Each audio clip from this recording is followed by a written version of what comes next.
Hello, everybody. And thank you so much for coming into another great episode of this podcast, A Life in Motion. This, I'm losing the count now, is the episode 9. We are going to talk about how to choose your manager, if there is even a way to do that. And it belongs to the first season of this podcast that I called Awakening. And the second part of the podcast in my book, which I called Career Development. Together with me, I have some brilliant people that are going to contribute and actually bring the real value to you into the conversation. And they are now going to introduce themselves, if it is that you still don't know them. First, I would like to bring Sarah, just because, Sarah, you have been the very first one in the techie room waiting for us. Yes. Hello, I am Sarah Gruneisen. I am an engineering manager at Last Mile Solutions and also a team accelerator, strategic partner, and leadership trainer at Avegasa Coaching. I am right now in the Netherlands, originally from California. I lived 15 years also in Switzerland. So a little bit about me. Thank you so much, Sarah. It's a pleasure to have you again together with us. For those watching this podcast for the first time, there is some gold hidden in the previous episodes that Sarah helped me creating for you. Now I would move to a little bit south of Switzerland, not here in the north where I am with all the cold and snow. Antonio, I would love that you would introduce yourself to the audience. Yes, thank you, Eduardo. Although it's a little bit southern where you live, it's still cold and there is snow outside. So, hello, everyone. My name is Antonio. I work as a consultant for Gempat in the supply chain life science practice. I've been doing this work for the last 2.5 years, almost 3. Being a consultant was a new adventure for me because I come from the industry. I spent 11 years in Novartis where I met Eduardo. I had the opportunity to work also with him. So as you can understand, experience around life science, let's say. But in general, yeah, I've worked in supply chain for almost all my life across different industries, and now as a consultant, I try to bring this type of experience to all my clients, and I'm very happy to be part of this conversation because at the end, leadership is something that I really have at heart, and I hope that I can give some advice also on something that is not supply chain related. Thank you so much, Antonio. And though we did connect through our supply chain work that we shared together back there in pharma, I think that's not the reason why we connected. I always felt that we were on the leadership thoughts and on the direction of what we want to give back to people. Very, very aligned in that sense. I'm so grateful that you're here together with us today. I would love to move now into Tatiana, and please asking Tatiana, another one that I already provided so much value to this podcast in previous episodes, reintroduce herself into the audience. Hello, Tatiana. Hi, Eduardo. Hello, everyone. Really great to be here again. And thank you so much for the invitation, Eduardo. So I'm Tatiana Rueff. And for those of you who don't know me, I'm an executive coach and strategy consultant. I focus on all sorts of transitions and change management and really supporting leaders and teams going through different transitions, being those individual ones or more corporate driven. And before that, prior to that, I was within Fortune 500 companies. So I spent over 17 years driving also all sorts of different change and transformation across companies like Procter & Gamble, General Mills, GSK, Syngenta. So different categories, different brands, different teams, but all united by lots of innovation, lots of change, lots of transitions. I'm really happy to be here with you today and want to share some of my perspective on this very interesting topic. Thank you so very much, Tatiana. And I am not jealous of you that you are at a very special place I just visited recently. I'm more really like happy that they are getting to get this experience with you because I know what it means. So thank you so much for taking the time while you're off, while you're doing other things to dedicate and give value again to the community. And just to mention, normally I'm located in Geneva, Switzerland, but as Eduardo kindly mentioned, indeed, I was attending the Watch Week here in Dubai because I love to bring all sorts of innovation also to people I'm working with. And so I'm still here in Dubai, enjoying a few more days, and hopefully my connection will stay stable. So really happy that it's worked so far. It worked. Lucky for us Great. that you're here. Thank you so much. Today, we are here to talk about choosing your manager. And when I was thinking about the book that I wanted to write, and I was thinking about career development, that's such an important part of my life. I was thinking what helped me being successful there.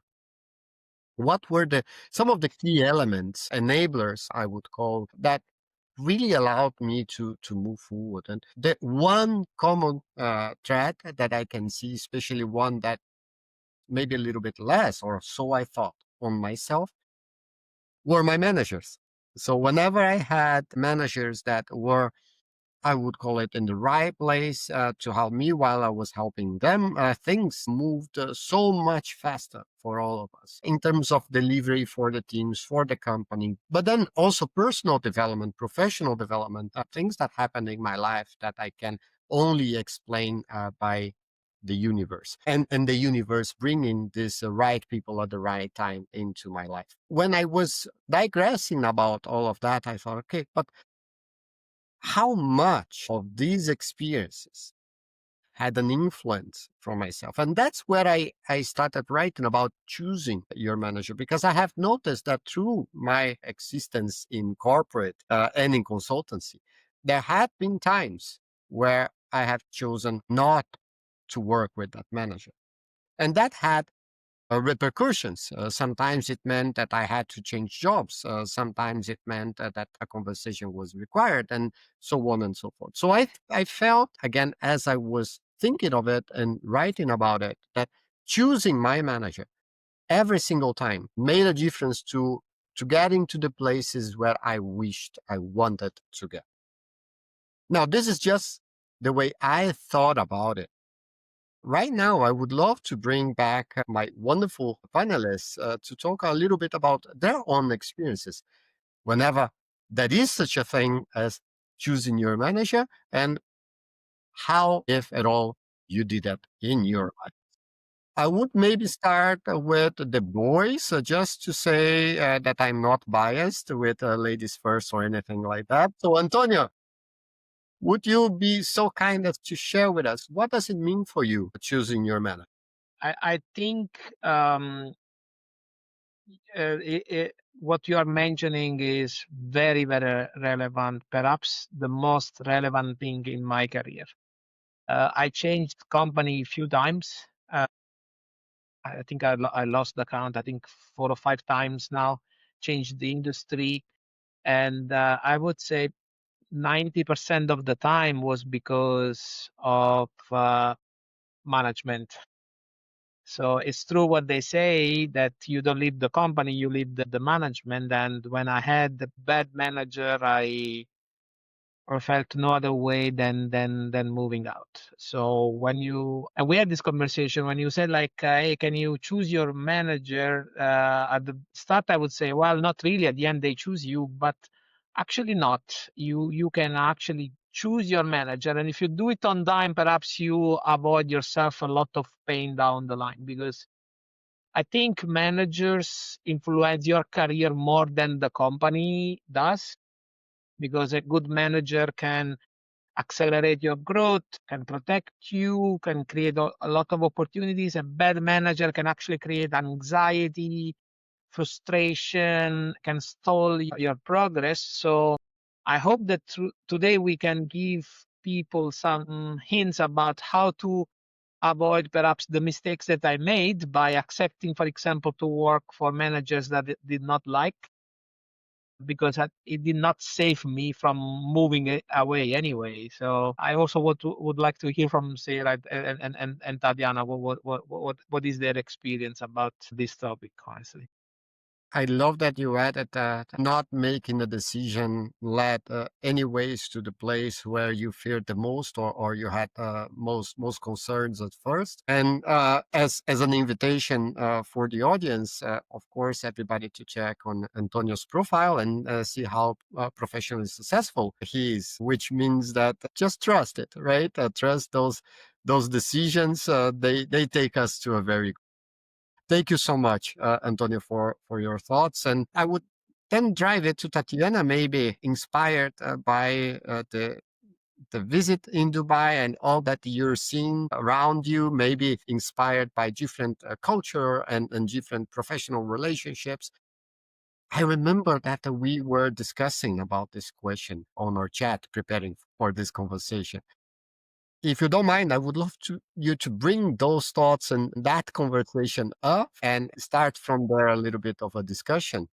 What does it mean for you choosing your manager? Thank you, Eduardo. Yes, and it's a really interesting one, actually, that you mentioned in this trip and this event that just took place earlier here in Dubai, because even here, it was very interesting to observe how the same people that you would be able to see, for instance, during the event in Geneva, and I mentioned that I'm normally, I find myself in Geneva, right? And we also have, probably you've heard about, a very big event that is happening there around watches and wonders, right? So, and it's very interesting to see exactly the same people, exactly the same leaders being in two different countries, two different atmospheres, very different setups, being present in an absolutely different way. Right. So, and why it is so interesting for me as a coach, and probably you understand me here, is really to see that people dynamic and to see that absolutely same leader can also express himself or herself in a very different way. And so our conversation earlier with Eduardo was that when he invited me to participate, I said, would it be okay if actually I have a different point of view? Because in my case, what I truly believe in is really this idea that choosing your manager from one side definitely can be very interesting, because absolutely they can support you a lot. They can bring a lot into your life. And to be very transparent with you, I would not be so happy with my family in Geneva if I did not have that wonderful manager in my life who actually supported me back then in Procter & Gamble with my relocation. And so it's thanks to her that I actually moved, with the company. But at the same time, some of the managers that I had that were really tough and sometimes chosen by me, sometimes not chosen by me, were actually the managers from whom I learned a lot, and probably the most in my life, because they were so tough, because they were so complex. So what I want to bring into the conversation today is also saying that probably some of your biggest lessons in leadership are actually coming when you're embracing the tough managers in your life, the challenging, complex managers in your life, because they become like your mirror, the mirror of the things that are the most complex for you as well, and they help you grow. So I would love to bring this angle to the conversation as well. Tough managers. I love that. I love that. And I feel that we even need to align on an extra definition here now. That is, what is a tough manager, right? What does that entail? What are the behaviors, observed behaviors? How's that they make you feel? And what does that say about them? Does that say about you too? So many things to unpack. Thank you so much, Tatiana. You give us number of threads to thread here to get together. Maybe before we deep dive into that, though, I would ask you, Sarah, same question, and be welcome to compound and add on the thoughts from Antonio and Tatiana. What does it mean for you choosing your manager? I would say that it's a little bit of a mix between both Antonio and Tatiana. And let me explain why. So early in our careers, we're not quite leveled up yet. At least I wasn't. I can't speak for everyone. I my self-worth was not as solid. I had more imposter syndrome. I mean, being a woman in tech, that is something that's added, but also being a foreigner, living abroad, being neurodivergent. I had a lot, let's say, of things that I brought to the table outside of my technical expertise. And early in your career, before you're leveled up or embracing your self-worth, knowing what you bring to the table, it can be very helpful having a manager which sees the potential in you and helps you raise that up to surface it, because you're not yet standing on solid ground yourself. So early in my career, I would say my biggest transformation started with a manager which believed highly in me and my skill and challenged me to bring that up, to do something with it. And I think without such a manager, I wouldn't have blossomed into the individual I am today. So I'm very thankful to that manager. Core, if you're here, I'm saying thank you to you. I However, there's also something about what Tatiana is saying.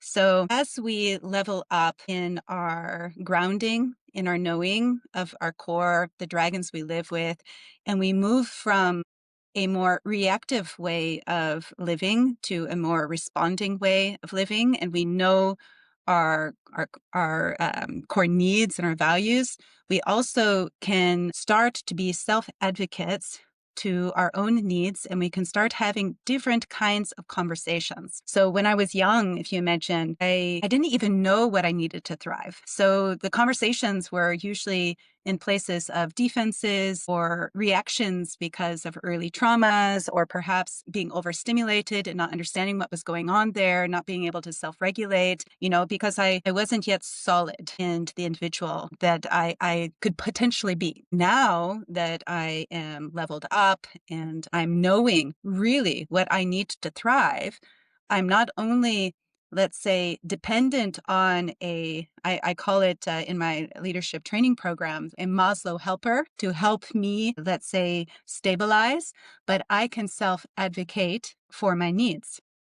And I have different kinds of conversations. And because of the ability of having these different types of conversations, I don't anymore, let's say, rebook, or I'm not afraid of the most challenging conversations. I can actually go into conflict from a place of, where are we both going together? What am I observing which might be different than you're observing, without going into right fighting and defenses and all of those reactions? But what do I need to thrive? What do you need to thrive? And how can we adjust our strategy so that we both can thrive in this situation and go together? So I'm in a place now where I can still thrive when I'm in an environment with a manager which, let's say, isn't leveled up yet. I may be leveled up a little bit more because I can shift the direction of the conversations that they have with me. So they may be in a place of judgment, and I can help them see the feeling that they have and the need that they're missing. And I can help move the conversation towards something constructive, because we both have a purpose that we're trying to get toward together. So I don't need it as much as before. However, there's also something to what Eduardo and Antonio said. My value is always here. It's innate to me. However, if I stand in a place where my manager or my company doesn't value what I bring to the table, so the talents in which I exude naturally, they don't need that, then I will every day go home feeling as though I'm not valuable, even though I know my value. So there is something to choosing also to stand in places where your value is something that they need or that they crave. However, it could be that you choose, as Tatiana said, a person which values what you bring to the table. However, your personalities may be quite contrary, quite different. You have different needs, let's say, in how you communicate. And these are the situations where you grow the most, because you learn how to stay grounded in what's important and negotiate towards solutions that help everyone at the table. And this is what makes you an amazing leader, because you don't get always to choose everyone in your team, but you have to make sure to get the most out of the individuals which you work with. I love that, Sarah, and I didn't expect less, because I know you come from a place of empowerment and of true leadership. There are two angles that you added that I also like to see if we can explore, though the time seems shorter and shorter when I think about all these great ideas. One is the, the moment in time in your career, or time in general, right? Or what happens and how does it look like when you're early in career, because some of the audience is just starting, and that definitely looks different to when you're mid senior and then when you're more senior in your career. So how can we bring value throughout the entire spectrum of the audience, right? And I want to be very thoughtful about it. And then the second, managing your manager, which is a funny Leading when up. you think about it, who has the responsibility for what, or who's accountable for what, and then what ends up happening, that can open some very interesting avenues. I want to get back to Tatiana's thought, though, on what is a tough manager, because you also alluded to that. And I think me, Antonio, we also mentioned that in slightly different way. And so that we can understand what is a tough manager and what is that we are willing to tolerate versus what is a non-negotiable. Maybe I would get back to you, Tatiana, because you started all this and you can help us. I heard it. What is a tough manager? Okay. Yeah, thank you, Eduardo. And it's a great question, really, because um, there are really two sides of this, right? Because and I would like probably to differentiate it from one angle that to me is connected from one side like to your values, but also from another side to your boundaries, really. And I can tell you, despite throughout my career, most of my companies, really, I spent lots of years in Fortune 500 companies, but you would be surprised, like everything that I had to go through and the type of managers that sometimes actually I came across on my way. Some people would not believe that it's even possible in, in these kind of companies and at this level, but it is possible. And so that's why I want to bring this angle of really what are your boundaries? And so I would say, going to the question of, okay, what is this tough manager, right? Like from one side, tough manager could be, again, in my view, interpret in a way that there is a person that is continuously trying to cross your boundaries. And honestly, it can be emotionally, it can be mentally, and sometimes it can be physically. And that is the worst, right? And unfortunately, I know what I'm talking about. So that's why I say if anyone ever is actually crossing your boundaries, honestly, no matter which kind of boundaries, but you really can feel that this goes too far, you must seek help. There is just no other way, and you never should compromise on that or try to convince yourself that it is okay, that it is acceptable. It is not acceptable. So these kind of tough managers, right, in a way, who are crossing your boundaries, personal boundaries, they should not be your managers. And there are different ways how you can overcome this, but if you are asking for help, you will find help. And either this manager will be out of the company, either you will find another role in the same company with a better manager who is better suited for you, right? So that is one thing that I really want to highlight. I think it's very important. But the other side, which is very interesting for me now, especially as a coach, is that I see many people, many clients coming to me and saying like, oh my God, I have this horrible manager, right? The tough manager.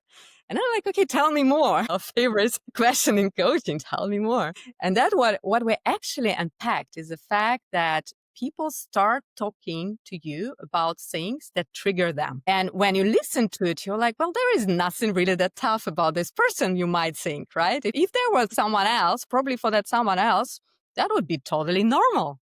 But then for this particular person, it's triggering them so much that those triggers make them say, this is a tough manager. So to me, in this particular case, it's very interesting because it probably means that they actually stretch you beyond your zone of comfort. So they're different versus you. They have different preferences. They just have absolutely different characteristics. And so in your case, you feel like you're being stretched beyond what you're actually used to. So it's beyond your comfort zone. And you will interpret tough manager as well, I believe. So I think while the first one should not be tolerated, right? So someone who is crossing your personal boundaries, the second type, at least to me and in my work, what I see is actually a very interesting type, because that's actually where I see the most of the growth happening when you can embrace those type of managers. So this what I would differentiate between these two type of tough managers, and happy to hear Antonio's and Sarah's perspective. Maybe they have many more types to add. I am also very curious, Tatiana. Thank you so much. What I heard is, first of all, a differentiation on respect. I would label it personally as respect, and add that on the non-negotiable side of the things. And I also heard that is for the good, tough managers, if I can label them like that, an element of caring for the person, caring for the work. So that is intention, good intention on getting something done. And that's where the challenge is coming from. I'd love to hear your thoughts on that discussion, Antonio, and how good and bad tough managers have materialized in your professional life as much as can be Yeah, disclosed. let's talk about no, let's talk about the toughest manager that I ever had. So he was very knowledgeable, very competent. He pushed me to the limit every time professionally, and it was tough because I felt frustrated and sometimes like overwhelmed. But I have to say it worked because I got out of my comfort zone. It gave me the incentive to grow, and you know that sometimes the incentive is not just a reward; can be also a penalty. But he gave me the incentive to, for example, embarking into a coaching program to learn the skill that I at that time I had not, because like okay, I need to crack this nut and I need to understand really what I'm doing bad. And at the end, really worked well. So professionally, my toughest manager helped me to grow a lot. He was not the best people manager that I know, but also there he taught me a lesson because uh, it taught me what type of people manager I don't want to be. So now, does it mean that I am like the easiest manager ever? No, people that have worked with me knows that I can set pretty high targets sometimes based because I really believe that a team has to grow. But the difference is I I have empathy at the same time, which is something that I lacked from this manager. So it's true that I set like challenging objectives, but what I learned from this tough manager is to understand really what's going on, what is the reaction that I'm building in the other person. If it is frustration or demotivation and so on, perhaps I need to wonder how can I do to help my person, the person working with me, to get there, to achieve the objectives that I set up in the first place. And when I did it, it was always very rewarding to see that the person said, "Thank you for setting a tough objective for me," because at the end of the day, I really moved to another step of my career and so on. So my toughest manager from people management perspective taught me that I want to be the manager that I dream to have from this point of view. What a great thought, Antonio, in connecting to the elements that Tatiana brought up on what tough means and what we can learn out of these situations. But you added a very special spicy there that is, who are we as managers then? Are we these tough managers? And how tough and in which significance, according to what Tatiana mentioned? And I would like to ask that to Sarah. Sarah, if you don't mind, are you a tough manager? And what does that mean? Am I a tough manager? Well, it depends on the definition of tough, right? I find the toughest managers are the ones which are not self-actualized. They're not leveled up. I always use the term leveled up. They don't know how to differentiate their own triggers, their projections. They are still stuck in a place of judgment. They are inflexible on, let's say, moving towards different solutions. So they're very fixated on this is the only way. And they very much struggle to understand that we are different individuals with different values. When I say values, it's not talents. Values are boundaries. Your value is what you need to thrive, and everyone's value in the room is important and needs to be honored. And so the toughest managers are the ones which struggle with all of those things. So in order to lead up with such a manager, it can take a lot of work. You need to regulate yourself consistently, like, oof, they're triggering me. Why am I being triggered? How can I move away from reaction? How can I move away from defensiveness? How can I keep myself in a safe space so that I can help them level up so that we go towards a constructive conversation together? So to me, that's a tough manager. A tough manager is not a leveled up manager yet. The managers that I would immediately decide I'm not going to work together with anymore, those are when it moves towards toxic. So you have the same conversation every single week. So you feel like you've gotten to a good place, you've ended the conversation, and then next week it's the same conversation.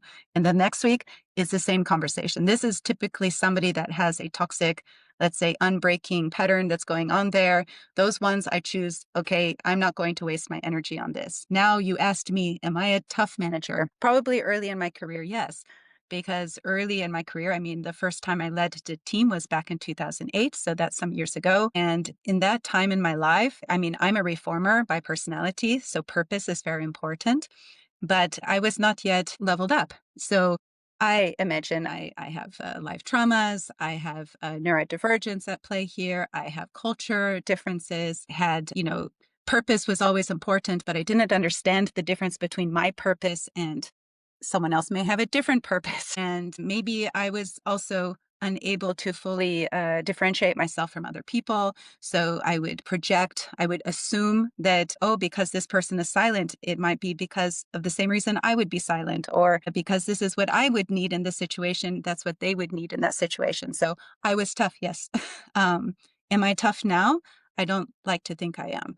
I think that now I'm an empowering leader, although I'm human. So I will go into moments where I'm on, let's say, the neuro response of like, oh, I'm going into fight flight. I'm not feeling safe here, but I know how to recognize that. I know how to pause. I know how to go and regulate when I need to. If I do go into responses that are selfish, or I forget to hear the other person or see the person, I'm able to reflect on that without, let's say, destroying who I am as a person. I know my worth now. So I would say that instead of saying I'm a tough leader, I'm an empowering leader. I ignite the passions in individuals. I make sure that everyone in the team's values are honored. And I do my best to ensure that when people have Sunday coming up, they're excited about Monday, they're excited about working together, and they can go home feeling as though they are more fulfilled than they were when they entered the office. It does not mean that it's easy, that I have no expectations. So I have tough boundaries on, and we speak about those. But am I tough? Not in the way that I think tough means. I love those thoughts, Sarah, and that is part of the discussion that we started earlier that I want to resurface here. Because when Tatiana was talking about the tough managers and the choices that we have or don't have, and you also alluded to the timelines, right? Where are we in the career, and what is that we are accepting or not accepting? Now, with this added complexity that we can all recognize, we haven't been always the greatest of managers, and we all have to improve and grow and continue to do that. How can young professionals entering in the market identify when it's time to make it? Maybe, Tatiana, you have been contemplating what is being discussed, and I can you're thinking on a lot of things here. Can you help us getting a little bit on that track? So thinking on the younger generation, or just not necessarily younger, the ones that are starting in a new industry, because that also happens. How can they better orient on when to choose and how to choose their? It's a very interesting question, Eduardo, really, because from one side, I could give you multiple examples from my own career, but also from career of some people I've been working with, when they thought that they were taking all the right decisions, especially those who were going through this transition phase, right? When they were looking for new roles, and doesn't matter like if they were already in a certain role and they wanted some change, or maybe some of them, maybe they lost their job, they wanted, to find a new role. And it was very interesting to observe when sometimes You feel like you're doing all the right things. You are going through different interview processes. You're trying to get to know people, obviously, as much as you can.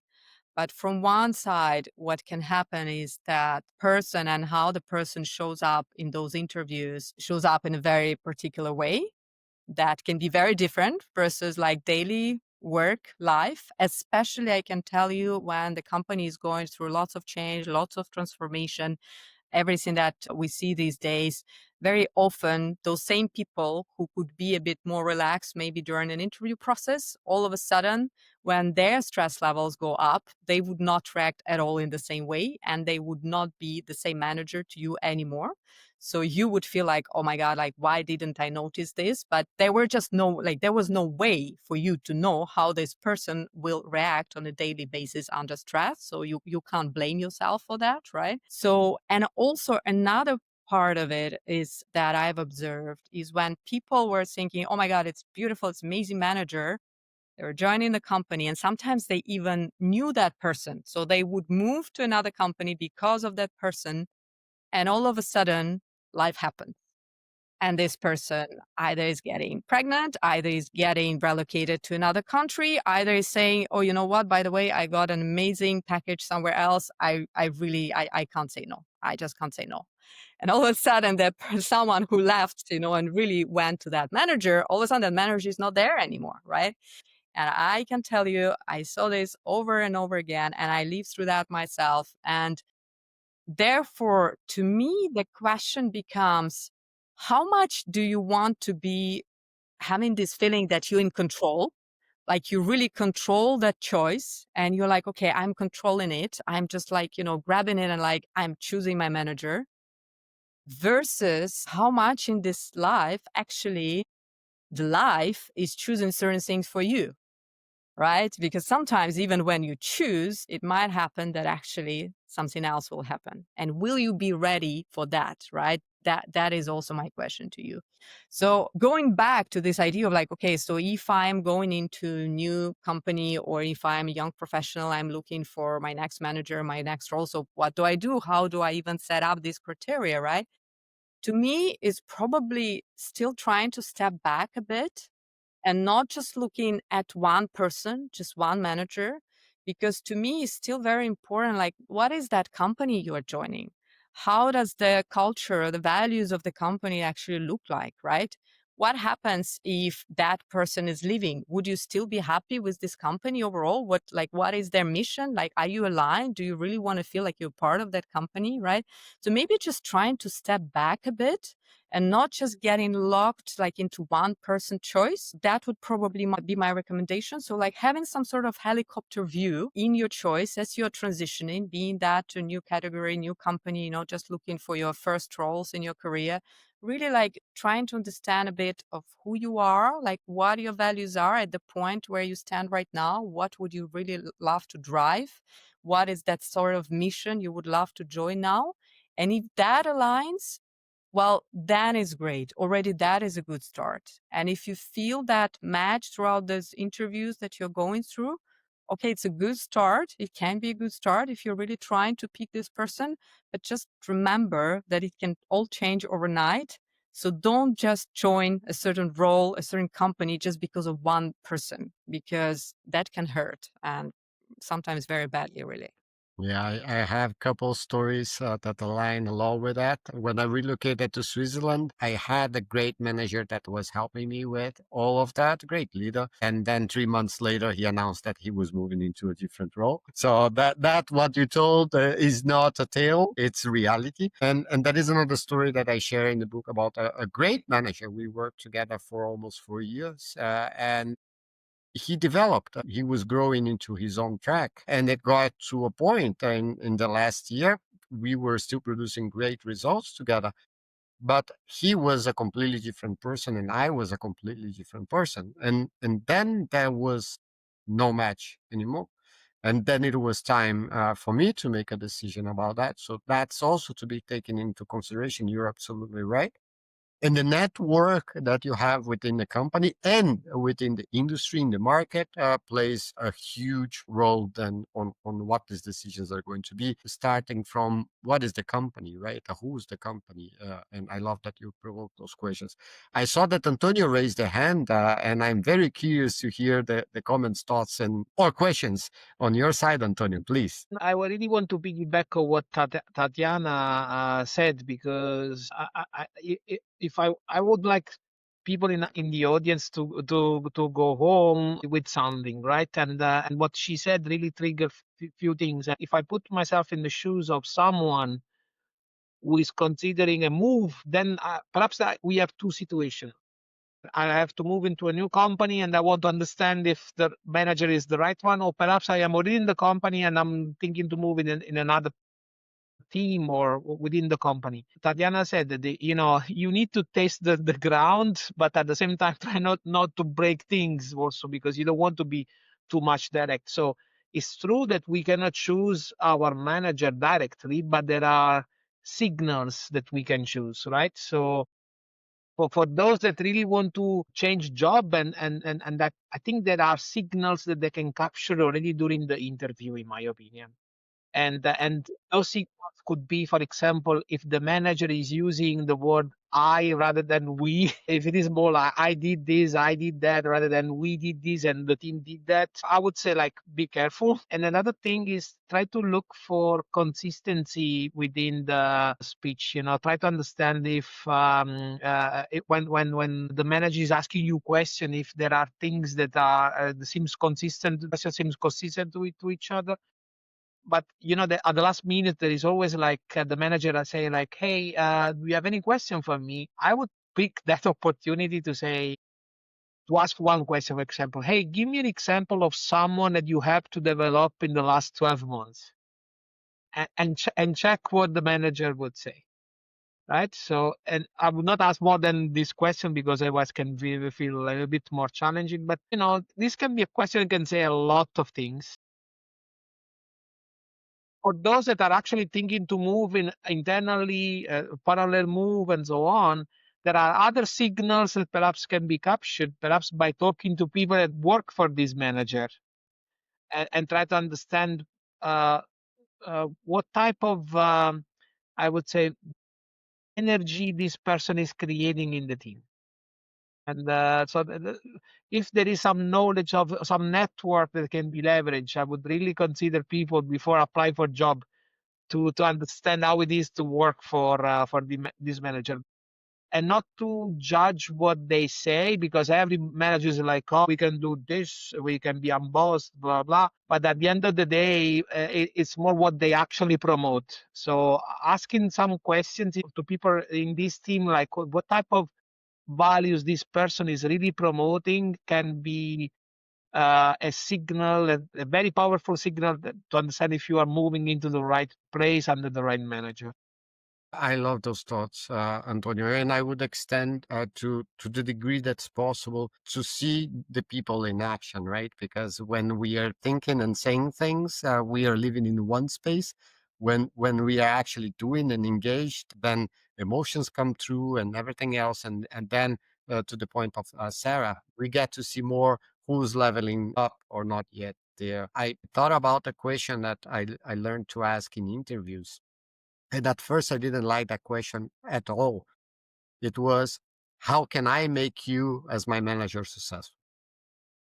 And the reason why I didn't like this question is, in my mind, that doesn't make any sense. We should all be working together to make the company successful, right? But then I asked it once, and the first reaction of the interviewer, hiring manager, was, no, no, no, that it's not about making me successful at all. That's not how we work here. And I noticed a little bit of a defense coming up. And then I allowed the space, kept silent, and then the thoughts continued, right? Yeah, because the way we work here is like this, and then I am doing this and that. And what really makes me proud is when the senior executives come back and say, we can feel that your hand has been here. We can see your voice coming this meeting. In the end, it was everything absolutely about her and not about the team. And you just needed to give a little bit of the time for that to be processed to see that it wouldn't have worked if we would have worked together. So thank you so much for that insight, Antonio. I think it's really helpful for the audience.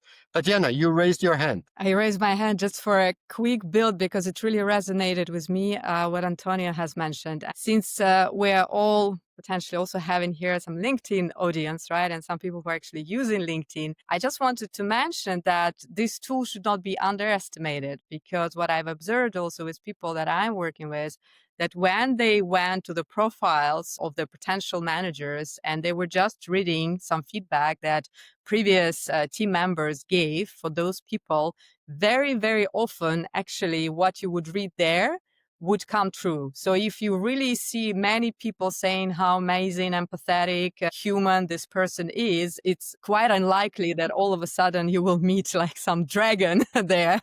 So leveraging Sarah's language here, like it's really unlikely that you will meet someone very weird there, right? But if you really see like some kind of more formal feedback, about these people, very politically correct, how to say, then maybe it can be just like kind of the first little call saying, that's strange. Or maybe you see no feedback. Okay, sometimes you might argue that some people are just not leveraging it, not using it. But I also saw some different occasions actually when it was connected to a real situation with real people. And some people just didn't want to give them that amazing positive feedback, right? So maybe just another tool for you to leverage since, we're here also maybe with our LinkedIn audience, right? Absolutely. Love that. Sarah, I don't know if I missed a hand from you. Meanwhile, Well, no hand, but I can also contribute to this. There is a lot to what Antonio said. I'm sort of known for asking as many questions in an interview as what's asked of me. You are just as responsible for determining what, let's say, environment you will work in as they want, let's say, you to join, because it has to be a values to needs match. So what I bring to the table is what they need, and also what I need is something they can give back to me. And if you don't have that match, it's going to be like this no matter what happens as a next step. So for young people, I think that's what's important is leadership does not belong only to managers. Leadership can start at any age. I would even like to think that my own children are already young leaders because of how I raise them and how I get them to learn how to understand their difference between a trigger of mine and, let's say, someone owning the result of that trigger. I can be triggered, but it doesn't mean that you are responsible for my reaction, right? So leadership is about knowing ourselves so fucking well, sorry, I like to swear sometimes, that we can also take ownership of how we react and what happens to us when it happens. So we understand fully what we need to thrive, what dragons we live with in the room, how we embrace the environments we're in, what talents we bring to the table, and we can learn how to ask the right questions so that we make sure that in the best way possible, that when we on board, we will feel good in that space. You're going to miss a lot. I still sometimes am surprised when I join a company because the interview was great or the interviews, and then it's not great. And this is an advice I want to give to young people. It's like when you're young and you're in a relationship, and let's say you're a caregiver or you're a person that's hey, you maybe value loyalty, you value like, oh, I gave my word, I'm going to stick this out. A lot of that is coming from our own need to show that we are a good person, that we are valuable, that we honor what we say, we will do what we say we will do, etc. There's a lot at play there. However, if you join an organization, think of that first year as a rendezvous, a dating. Is it really what we think? And if it's not, don't be afraid to switch or to change or to step out of it. Don't stay in an environment that destroys you.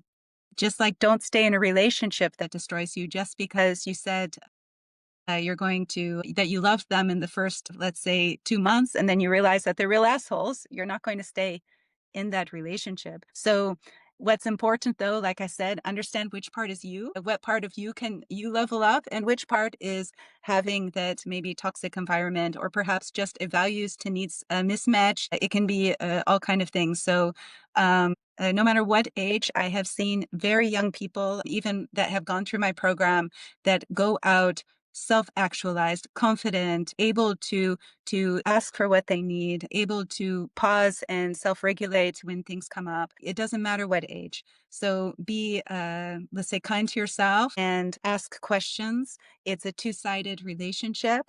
And if it's not working, then dare to take a next step, because we always have three choices. We can stay and accept, we can change, or we can change our environment. What we cannot do is change other people, ever.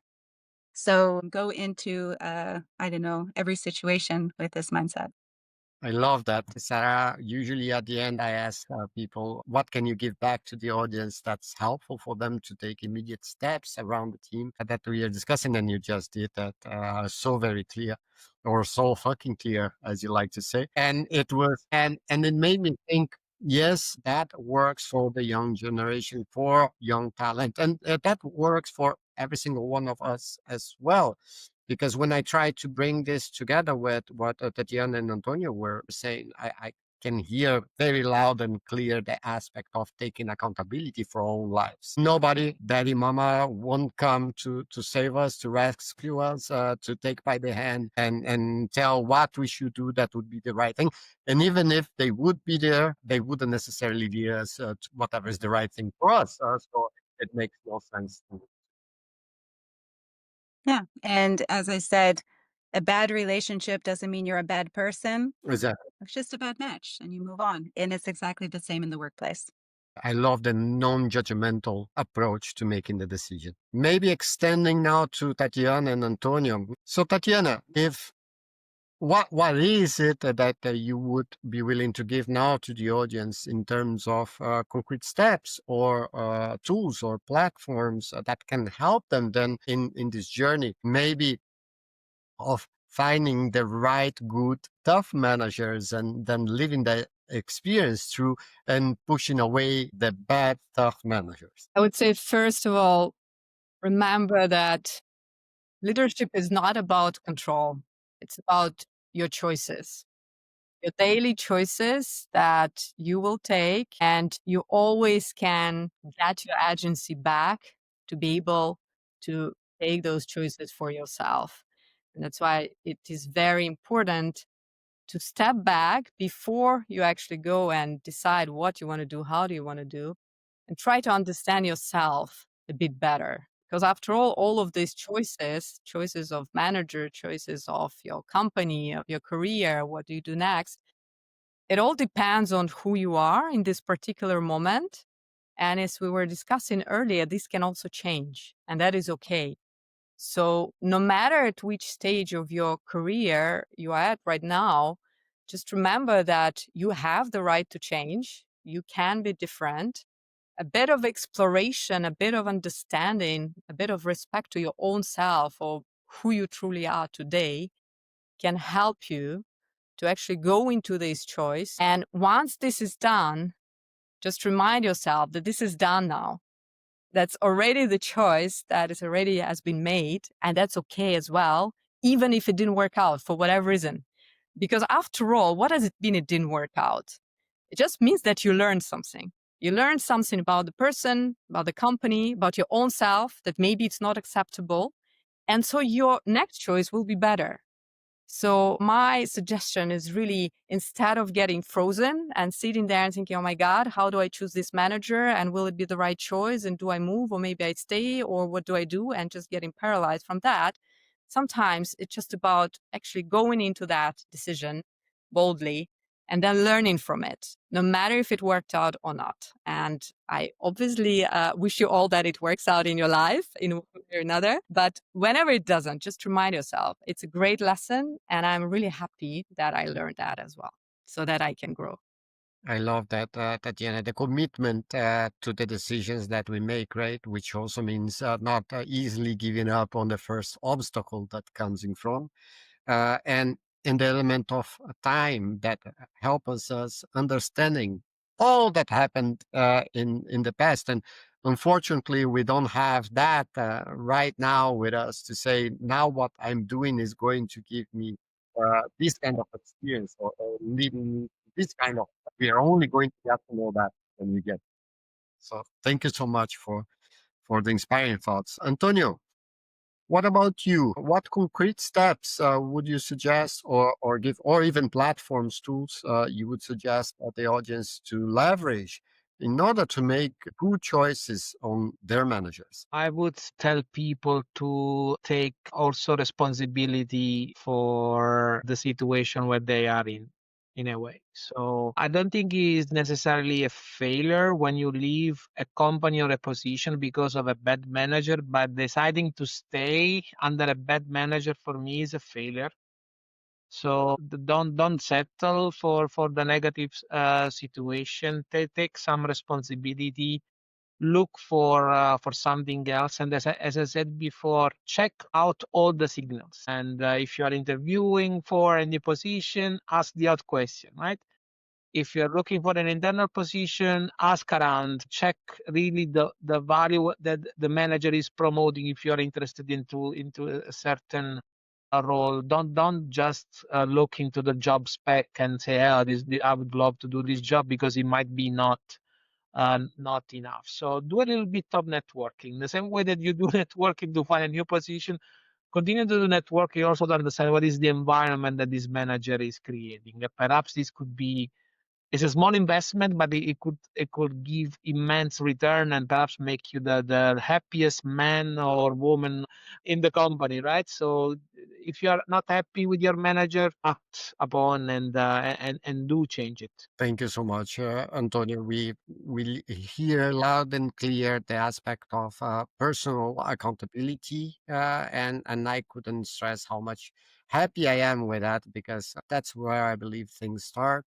It's also why the first part of my book is working on the self, not looking into the others, because unless we are in that place where we have more understanding and we really give ourselves the time to reflect, we won't be making good decisions, we won't be even as fair and as transparent with those decisions, and then they don't lead us to the places that we want to be. Thank you so very much for this amazing conversation, all of you. I had a great time, and I feel that I've learned a lot and gained some very new insights that I'm ready to use as I go through my own journey. But before we say our goodbyes, I would love to offer to the audience an opportunity to connect with you, to work with you in the ways that you find most fitting. So maybe starting with Tatiana. Tatiana, how can people engage and work with you? So everyone can find me on LinkedIn. I really love sharing my own examples from different stories in life that I go through, my clients go through, obviously all anonymous, but people tell me that it helps. And I usually post about 4 or 5 times per week, about 1:30 p.m. CAT. So come join me, join the conversations, add your questions in there. And of course, feel free to send a direct message, connection request. I'm always happy to onboard new leaders in their transitions, professional transitions and life transitions. Thank you so much, Tatiana. That's how we connected. So I can only pretty much reinforce the invite to all in the audience to connect with you. Sarah, what about you? How can people connect and work with you? You can also find me on LinkedIn. It will direct you to my company page, avagasso.com. So AVASSO.com. I give a leadership program twice per year. Once it runs 6 months, and the other time 3 months, a long program. And I've written a leadership book. It's called The Leadership Leap. It's based on my program. And I also offer mentoring for select clients. So that's the best way to work with me. Thank you so much, Sarah. And I would just strongly recommend people to check all the resources. I am one of the biggest fans on your posts, and you know that. And whenever I see Dragon, I already expect your voice to come through. Antonio, how can people engage and work with you? Well, assuming that you are not in Lugano where I live and you cannot meet me in the streets, then I would say use LinkedIn as well. I try to be present on the platform at least once a week through a post. It's true that the majority of the posts is about technology, supply chain, and so on, but there are also posts around leadership and other things. So go through the articles and the posts that I wrote, or drop me a message if you find something interesting. Let's just engage. And then perhaps if I am around your place for work and so on, happy to meet you also in person and continue the conversation. Thank you so much, Antonio. And for those that didn't connect yet with Antonio, he does provide some really cool insights to the level that I liked seeing in LinkedIn content with quality, with real content, not only with ethereal thoughts, just like Tatiana and Sarah as well. That's why they are also a big part of my network in LinkedIn. Thank you very much again, the three of you, for making this possible. Thanks to the audience for listening to us. I hope that you have got some gems and that you're going to have a great growth experience in your lives by integrating, especially this aspect of personal accountability. Have a great evening for those in Europe and talk to you very soon. Bye bye. You. Thank you.